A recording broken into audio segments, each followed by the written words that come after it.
We are standing right now on the Maidan Square in the downtown of Kiev, and 3 years ago there was a revolution of dignity, and on the 3 key days of the revolution in late February there was a front line between governmental forces and protesters, and on the 3 days on 18th February, 19th February and 20th February there were the bloodiest days when over 100 people died, and protesters were indignated, struggling against the authoritarianism and wanting free Ukraine, the European Ukraine. Therefore, there were so many European flags, and therefore the European idea was so symbolic for Ukrainians at that time.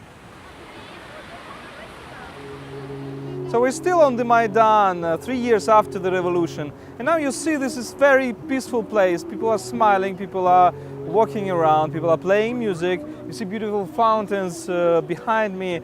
Kiev is a very European city right now, very open to foreigners, very open to guests of Kiev. People are really striving for European sense of life, for European style of life. Therefore, the visa-free regime with Europe is so symbolic for Ukrainians, so important.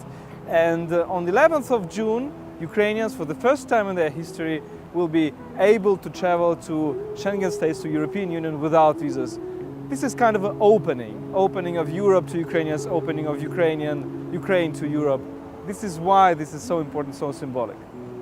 So visa-free regime is not something that was given for granted, because the European Union made a huge number of conditions, very important conditions. Ukraine was implementing reforms for some 6 years, and these reforms primarily include fight against corruption.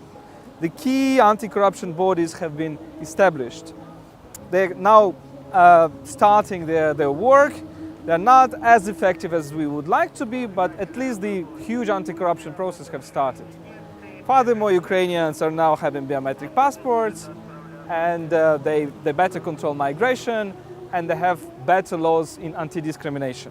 So these are very important things which made visa-free regime a kind of a stimulus for Ukrainian reforms, which is why it is also important for us, for this country. And I think it is very important to understand that visa-free regime also contains some limitations. For example, Ukrainians will not be able to travel infinitely in the European Union.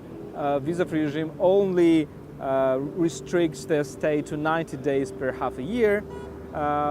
Also, visa-free regime doesn't give an automatic right to work, which is also important, so Ukrainians will be traveling back and forth. All these limitations are important to understand, but also it is important to have a background, because Ukrainians is not a nation which supplies the majority of illegal migrants to the EU, and Ukrainians are not top nation having organized crime risk to the EU, according, for example, to different data from Germany or Italy or other countries.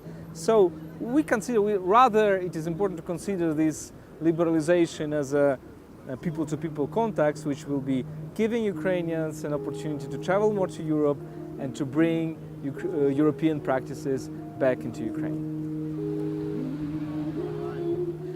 This was Volodymyr Yermolenko, journalist at Hromadske International Ukrainian Independent Media.